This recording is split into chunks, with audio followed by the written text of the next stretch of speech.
Halo, apa kabar Handai Tawa? Jumpa kembali dengan Mas Yoko TV. Video perjalanan kita kali ini adalah rute antara Villefontaine, Perancis dan Jenewa, Swiss. Sebelum lanjut dengan videonya, jangan lupa untuk subscribe, like, komen dan share serta mengaktifkan tanda loncengnya agar kalian tidak ketinggalan video berikutnya. Selamat mengikuti. Dalam rangka menyambut Imlek, Udin mengundang Agus ke rumahnya. Bro, Imlek ke rumah gue ya? Oke bro, lu open house ya? Iya dong, kan setahun sekali bro. Oke deh, mantap bro. Tapi ngomong-ngomong, siapa lu yang Cina? Bapak lu? Atau ibu lu? HP gue yang Cina bro. Bujuk deh ah! Suatu malam, waktu Udin masih SD, ibunya ngelihat si Udin sedang serius di meja belajarnya. Udin, lagi ngapain nak? Kok belum tidur? Udin menjawab, lagi nulis surat cinta buat Clara bu. Si ibu tersenyum sambil geleng-geleng kepala. Nulis surat? Kamu kan belum bisa nulis. Gak apa-apa bu, Clara juga belum bisa baca.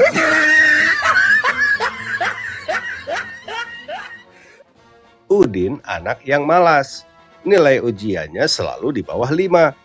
Ayahnya pun jadi kesal dan malu karena Udin tidak pernah berprestasi. Pada saat ujian sekolah, si ayah berkata kepada Udin, Udin, ujian kali ini jangan bikin malu lagi. Kamu harus dapat nilai yang bagus. Kalau masih jelek juga, jangan lagi panggil aku ayah. Baik ayah, Udin akan berusaha, jawab Udin yakin. Setelah ujian selesai, ternyata lagi-lagi Udin mendapat nilai 4.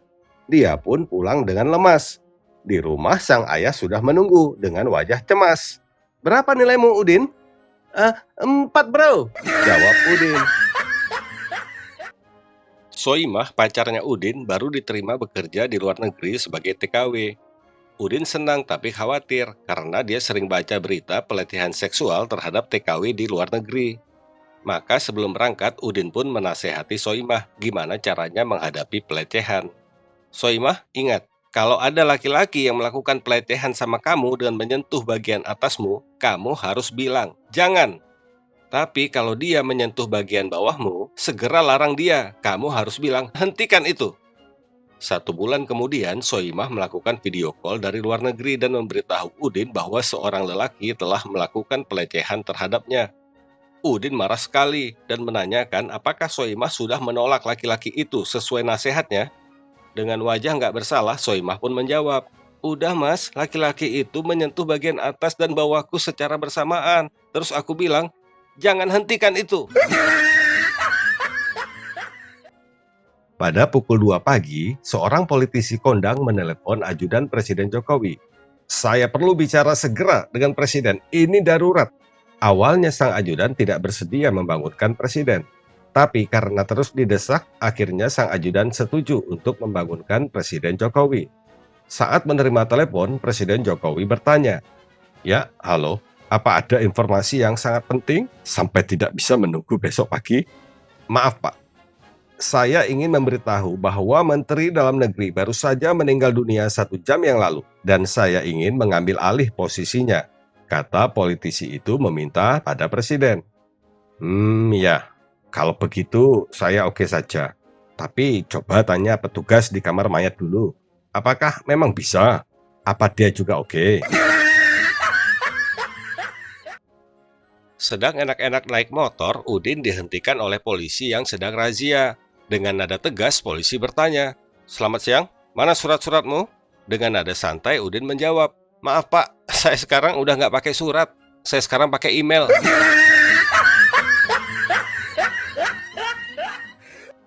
Seorang guru agama di SD sedang mengajar mengenai surga. Anak-anak, siapa yang mau masuk surga? Saya pak, saya! Semua murid berteriak semangat, kecuali si Udin yang sepertinya ketiduran di bangku belakang. Guru agama melihat Udin tidak menjawab, lalu ia bertanya lagi, siapa yang mau masuk surga? Tunjuk tangannya. Semua murid menunjuk tangan, kecuali si Udin. Bagus, sekarang yang mau masuk surga berdiri. Murid-murid pun semuanya berdiri, kecuali si Udin. Akhirnya Pak Guru menghampiri Udin dan membangunkannya, kemudian bertanya kepada Udin, "Udin, kamu nggak mau masuk surga ya?" "Mau dong Pak." "Terus, kenapa kamu nggak berdiri?" "Hah? Emangnya mau berangkat sekarang ya Pak?" Suatu hari, pas Udin sedang ke masjid, ada bocil menangis. Terus Udin bertanya, kenapa dia nangis? Si bocil bilang sepedanya dicuri, padahal baru dibeli. Wah, Udin gak nyangka, masih aja ada orang jahat di masjid. Akhirnya karena kasihan, gak tega lihat si bocil nangis terus, Udin pun mengajak bocil itu ke rumahnya untuk ngembaliin sepedanya.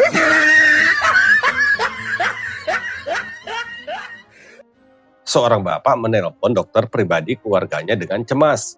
"Dokter, anak laki-laki saya yang kuliah di Singapura rupanya positif COVID. Dia baru sampai di sini seminggu yang lalu." Dokter menjawab, "Oh iya, saya tahu. Kemarin malam saya sudah ke rumah bapak dan sudah memberinya obat.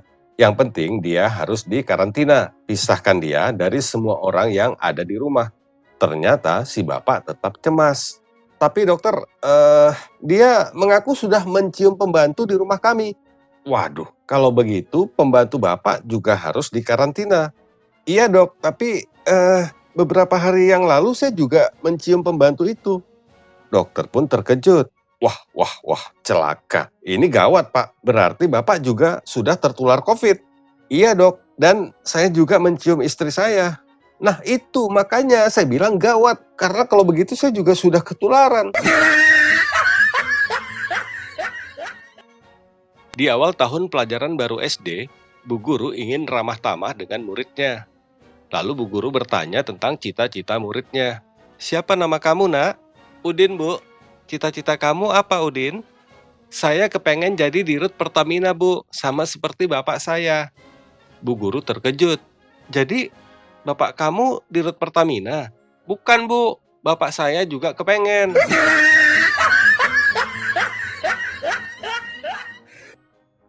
Seorang dokter muda laki-laki sedang stres memikirkan apa yang telah diperbuatnya dengan para pasien wanitanya.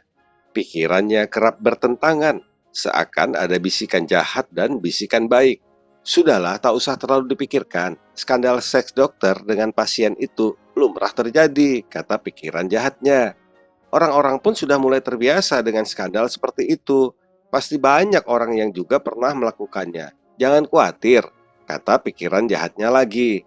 Si dokter pun merasa lega sejenak. Namun si dokter jadi stres lagi saat dia teringat bahwa dia adalah seorang dokter hewan.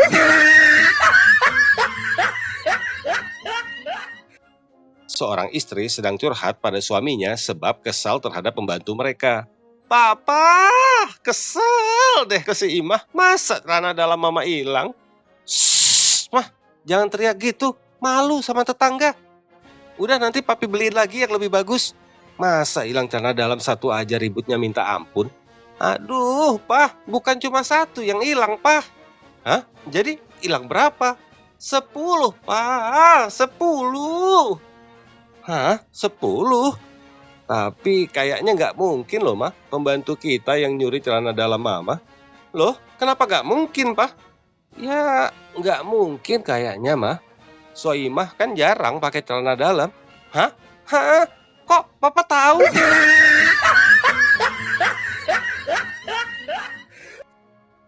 Ada dua orang sahabat akrab yang sudah 20 tahun menjadi rekan kerja.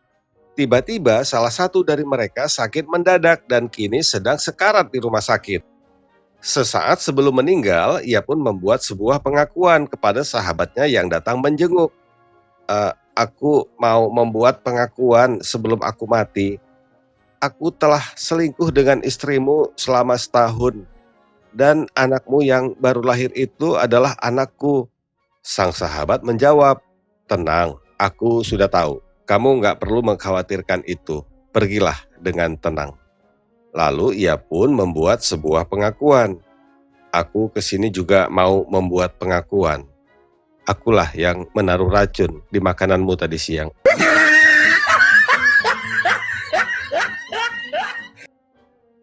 Waktu Waktu pelajaran tahun baru di SD, Bu Guru ingin tahu apakah ada di antara murid barunya yang sudah bisa berhitung. Siapa yang sudah bisa berhitung? Seorang anak bernama Udin pun angkat tangan. Saya, Bu Guru. Bu Guru pun senang dan bertanya, wah, hebat. Benar kamu bisa berhitung? Bisa, Bu. Ayah saya yang mengajari, jawab Udin. Baik, coba kita lihat. Setelah angka 3 berapa? 4, Bu. Bagus. Setelah 6, 7, Bu. Bagus. Setelah 9, 10, Bu. Wah, bagus sekali.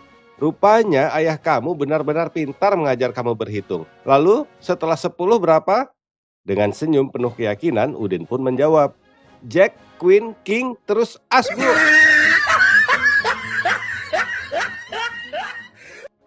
Pada suatu perlombaan panahan, ada 3 peserta yang masuk final, yaitu dari Inggris, Amerika, dan Indonesia. Finalis pertama dari Inggris meletakkan buah melon di atas kepala seseorang. Setelah dikeker, dilepaskanlah anak panahnya. Dan, plus ternyata melonnya terbelah 2. Dengan bangganya si Inggris berkata, I am Robin Hood.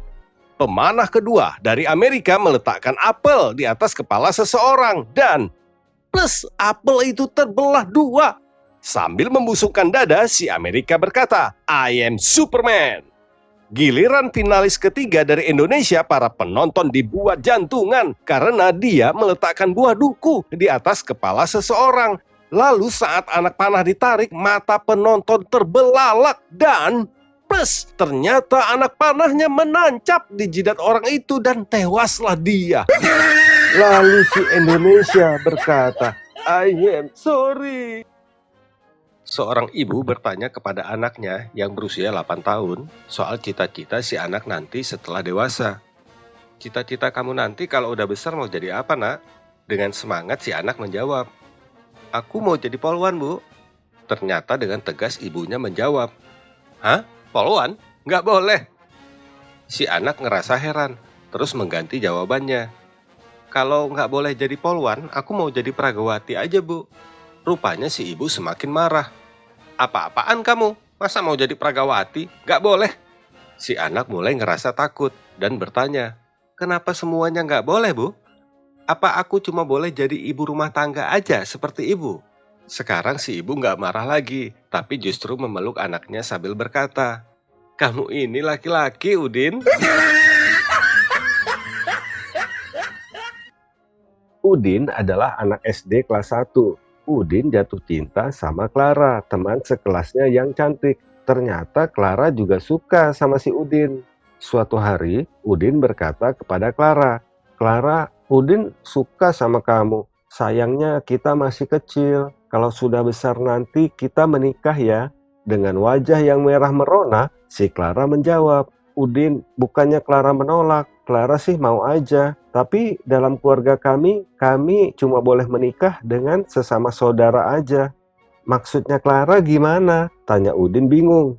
Begini Udin, paman Clara menikah sama tante, kakek menikah sama nenek, dan malah papa Clara pun menikahnya sama mama. Sedangkan Udin kan bukan keluarganya Clara, jadi kita nggak mungkin menikah nanti. Mendengar jawaban Clara, Udin pun tidak mau masuk sekolah karena patah hati. Suatu hari Udin pergi ke pasar Mangga 2 karena dia dengar semua barang di sana murah. Setelah berkeliling, mampirlah dia ke sebuah toko pakaian milik seorang pedagang Cina. Berapa baju yang ini, Koh? Haiya, cepeteng sajalah. Rupanya Udin bingung, jidatnya berkerut karena dia nggak tahu cepeceng itu berapa. Karena ngelihat Udin bingung, si Engkoh pun bilang, haiya, boleh tawalah sedikit. Karena udah terlanjur nanya dan untuk jaga gengsi, si Udin pun nawar. Cepeceng, kalau cening nong boleh nggak? Sekarang giliran si Engkoh yang bingung. Hah, haiya, cening nong itu berapa? Cepeceng dulu berapa? Haiya, cepeceng itu 100.000 oh. Oh, kalau gitu cening nong itu ya kira-kira 60.000 lah kok.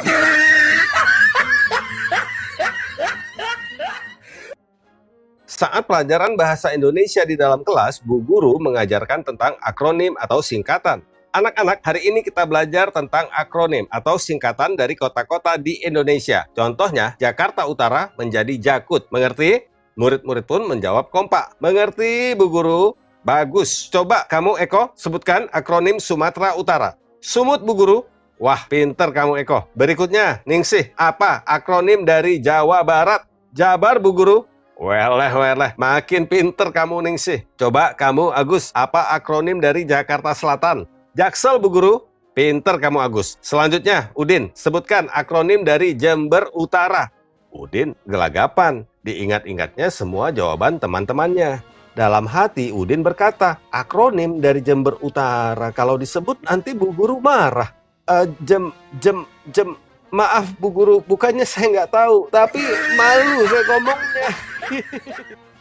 Sedang enak-enak naik motor, Udin dihentikan oleh polisi. Maaf, bisa lihat SIM-nya? Dengan santai Udin pun memberikan SIM-nya. Ini Pak, polisi kelihatan bingung waktu ngelihat SIM-nya Udin. Loh, kok fotonya nggak sama dengan muka kamu? Udin pun menjawab santai. Ya iyalah Pak, saya kan pinjam SIM punya teman saya. Polisi pun langsung marah. Hah? Kenapa kamu pakai SIM orang lain? Kamu telah melanggar aturan lalu lintas. Loh, kenapa Bapak yang marah-marah? Teman saya yang saya pinjam SIM-nya aja nggak marah. Suatu hari di dalam kelas sedang berlangsung pelajaran sejarah. Bu Guru bertanya pada muridnya. Udin, siapakah Soeharto? Nggak tahu Bu. Waduh, kalau Megawati Soekarno Putri, saya nggak kenal juga, Bu. Wah, bagaimana kamu ini, Udin? Kamu nggak pernah belajar ya? Belajar dong, Bu, tapi saya nggak kenal mereka. Sekarang coba saya tanya Ibu, kenal Agus Suhendro? Tidak. Kalau Afra Revasya dan Sahika Aquila, Ibu kenal? Tidak tahu. Memangnya mereka siapa? Nah, itulah Bu Guru. Kita kan pasti punya kenalan masing-masing. Jadi jangan paksa saya kenal sama kenalannya Ibu. Suatu malam, Udin lapar banget. Dalam perjalanan pulang ke rumahnya, dia lewat di depan warung nasi goreng. Terus dia segera pesan untuk dibawa pulang. Mas, nasi gorengnya bungkus 1 ya. Ayamnya yang banyak dan nggak pakai lama. Tukang nasi goreng dengan sigap menjawab. Oke bos, tunggu sebentar ya. Nggak lama kok. Udin pun duduk menunggu sambil pegang perutnya yang lapar. Terus si tukang nasi goreng nanya, Bos, nasi gorengnya pedas apa enggak, Bos? Mendengar pertanyaan itu, Udin pun marah dan melotot. Terus berkata, Ya mana gue tahu, kan gue belum rasa. Gimana sih lu? Suatu hari, saat pelajaran matematika di dalam kelas SD, Pak Guru bertanya, Siapa yang bisa jawab? 5 kali 7 itu berapa? 35, Pak. Wah, pinter kamu, Agus. Nah, sekarang kalau dibalik, 7 kali 5 itu berapa? Hayo. 53, Pak. Suatu hari di dalam bis kota yang penumpangnya penuh berjubel, seseorang bertanya kepada penumpang lain di sampingnya yang berbadan kekar dan berambut cepak. Maaf, Pak, apakah sampean polisi? Bukan. Jadi, apa sampean angkatan darat? Bukan. Oh, angkatan laut ya? Atau angkatan udara? Bukan. Kalau begitu, jancok sampean. Loh, kenapa? Ini sampean nginjak kaki saya. Wati menikah dengan seorang polisi, sedangkan adiknya Wita menikah dengan seorang tentara. Ternyata Wati dan Wita sering curhat tentang urusan ranjang. Wati cerita pada Wita, suatu saat di dalam kamar Wati memprotes suaminya. Kenapa sih mas, lama banget keluarnya, dengkulku sampai mau copot, capek deh. Sang suami dengan sigap menjawab, Aku ini polisi dek, walaupun senjata sudah dikeluarkan, tapi menembak itu adalah tindakan paling terakhir kalau tidak ada pilihan yang lain. Wita melongo mendengar cerita Wati, lalu Wita juga bercerita bahwa dia juga pernah protes pada suaminya. Kenapa sih mas, cepet banget keluarnya, aku kan masih pengen. Sang suami dengan tegas dan lantang menjawab, Aku ini tentara dek, jadi sekali mengeluarkan senjata langsung tembak, apalagi dalam keadaan sudah terjepit. Seorang pasien pergi ke dokter. Dia mengeluh kenapa rambutnya cepat putih. Dokter, kenapa ya rambut kepala saya cepat putih beruban? Oh, Itu karena letaknya di kepala, Pak, sebagai pusat pikiran. Jadinya cepat putih. Oh gitu ya, Dok. Tapi kenapa rambut bawah saya tidak cepat putih? Itu karena letaknya di pusat hiburan, Pak. Suatu hari, Udin yang sedang naik motor menerobos lampu merah. Rupanya Udin terlihat oleh polisi yang langsung mengejar dan memberhentikan Udin di simpang jalan. Selamat siang. Apakah saudara tidak melihat lampu merah? Oh, saya lihat, Pak. Lalu kenapa saudara tidak berhenti? Saya nggak lihat Bapak. Seorang koboi pergi ke bar naik kudanya. Setelah mengikat kudanya, ia masuk ke dalam, pesan minuman, lalu bergegas pergi. Ternyata kudanya hilang. Dia masuk kembali ke bar sambil berteriak, "Siapa yang mencuri kuda saya?" Rupanya nggak seorang pun yang menjawab. Si koboi berkata lagi, "Oke, saya tunggu 5 menit. Kalau dalam waktu 5 menit nggak ada yang ngaku, terpaksa saya akan lakukan apa yang telah saya lakukan di Texas. Dan terus terang ya, saya nggak suka melakukan hal itu lagi." Satu persatu pengunjung bar pun lari keluar, sampai yang tinggal hanya si bartender. Dengan gemetar si bartender bertanya, "Maaf, kalau boleh tahu, apa yang telah kau lakukan di Texas?" Cowboy itu menjawab, Waktu itu saya terpaksa pulang jalan kaki."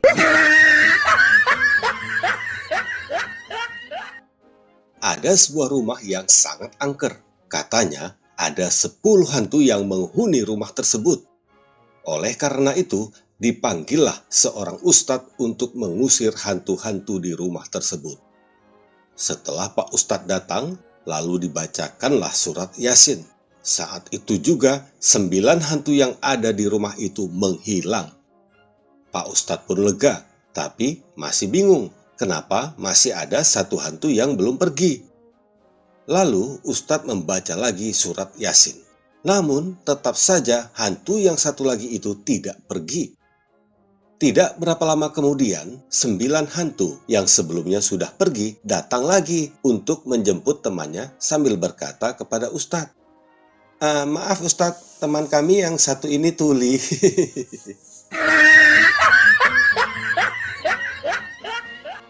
Suatu hari Udin sedang mengikuti tes wawancara kerja di sebuah perusahaan terkenal. Staf perusahaan itu bertanya kepada Udin, "Saudara Udin, apakah sebelumnya pernah bekerja?" "Oh, jelas pernah, Pak." Bagus. Pengalaman kerja Anda apa?" "Sebagai admin, Pak." "Admin? Berapa lama?" Sekitar 2 tahun, Pak." 2 tahun? Berarti Anda sudah tahu banyak ya tentang administrasi. Ngomong-ngomong, jadi admin di mana?" Di grup WA, Pak." MUI telah membuat fatwa untuk umat Islam bahwa merokok haram. Berita itu pun sudah tersebar di masyarakat. Suatu hari di warung kopi, Udin sedang ngopi sambil merokok. Tiba-tiba Agus datang menghampiri Udin. "Udin, kamu masih merokok? Kan sudah dilarang MUI, katanya haram loh." "Iya, sudah dengar kok," jawab Udin santai. "Terus kok kamu masih merokok? Kamu gak setuju dengan fatwa itu?" "Loh, saya setuju sekali sama MUI. Malah lebih bagus lagi kalau semua pabrik rokok sekalian dibakar. Terus kalau kamu setuju, kenapa kamu tetap merokok?" "Begini Gus, karena aku nggak mampu buat bakar semua pabrik-pabrik rokok, maka jalan satu-satunya ya membakar rokoknya satu persatu." Suatu hari, pemimpin tertinggi Korea Utara, Kim Jong-un, berniat untuk menebar teror ke seluruh dunia. Dia memanggil jenderalnya dan memerintahkan supaya seluruh pesawat negara lain yang ada di airport kota Pyongyang dipasang bom waktu supaya meledak di udara. Sang jenderal siap menjalankan perintah itu, tapi dia bertanya dulu, "Siap, apakah seluruhnya Pak Kim?" Kim Jong-un pun berpikir sesaat. Setelah itu dia menjawab, jangan semua. Ada satu pengecualian. Kalian jangan pasang bom waktu di pesawat Garuda milik Indonesia." Jenderal pun heran dan bertanya lagi, "Siap, tapi kenapa Pak Kim? Apakah kita takut sama Indonesia?" Kim Jong-un tertawa dan menjawab, Bukan. Soalnya pesawat Garuda Indonesia biasanya telat, ntar meledaknya di sini juga.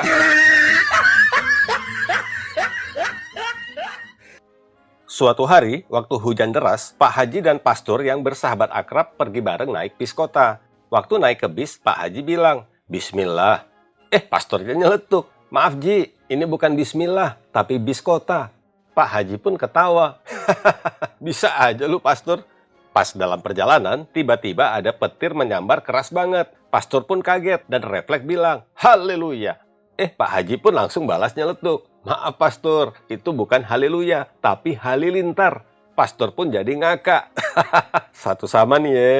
Waktu udah nyampe di tujuan dan mau turun dari bis, ternyata di situ banjir. Pastur pun minta tolong sama Pak Haji. "Ji, tolong gendong gua dong. Lu enak pakai sendal. Nah gua susah nih pakai sepatu kalau basah." Pak Haji pun dengan ikhlas menggendong sahabatnya. Tapi Pastur itu ketawa-ketawa terus. "Kenapa lu ketawa?" tanya Pak Haji. "Soalnya baru kali ini ada pastor naik haji." Suatu malam, seorang ustadz pulang dari masjid. Ia melewati tempat yang sepi dan penuh pepohonan rimbun. Tiba-tiba ada kuntilanak muncul dengan menakutkan. Ustadz pun kaget dan langsung berteriak, "Ya Allah, lindungilah aku dan hancurkan setan ini." Si kuntilanak menjawab, mulai lebay, dikit-dikit ngadu, dikit-dikit lapor. Orang cuma bercanda doang.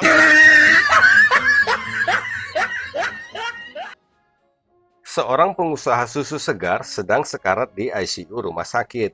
Dia dikelilingi oleh suster, 2 anak laki-lakinya, 1 anak perempuan, dan istrinya. Dan ia menyampaikan wasiatnya, "Agus, kamu sebagai anak tertua mewarisi apartemen Menteng." Lalu kepada putrinya ia mewariskan, "Soimah, kamu perumahan Kelapa Gading Indah. Dan untuk kamu Udin sebagai anak bungsu perkantoran Mulia Tower, lantai 4 sampai 15. Terus untukmu istriku dapat 3 komplek perumahan mewah di Pondok Indah." Suster yang mendengar wasiat itu jadi takjub dan bilang ke istrinya, "Wah, ibu sungguh beruntung ya. Walaupun bapak cuma pengusaha susu, tapi sangat kaya dan mewariskan semua untuk keluarganya." Istrinya menjawab, "Hah? Kaya? Kamu bercanda? Yang diwariskan itu rute antar susu." Pas lagi makan malam bareng, Udin yang masih bocah nanya ke bapaknya, Haji Bokir. "Pak, apa ulat boleh dimakan, Pak?" tanya Udin sambil melongo. "Hus, jangan bahas yang seperti itu kalau lagi makan. Awas kamu ngomong lagi. Lain kali kalau sedang makan nggak boleh ngomong." Suasana pun jadi hening. Istri Haji Bokir jadi kasihan ke Udin karena dibentak bapaknya. Lalu ia berbisik ke anaknya, "Udin, kenapa kamu tanya begitu waktu makan? Lain kali nggak boleh gitu ya sayang." Lalu Udin berbisik ke ibunya, "Maaf ya Bu, soalnya tadi Udin lihat ada ulat di kangkung yang dimakan bapak. Tapi sekarang udah ketelan ulatnya."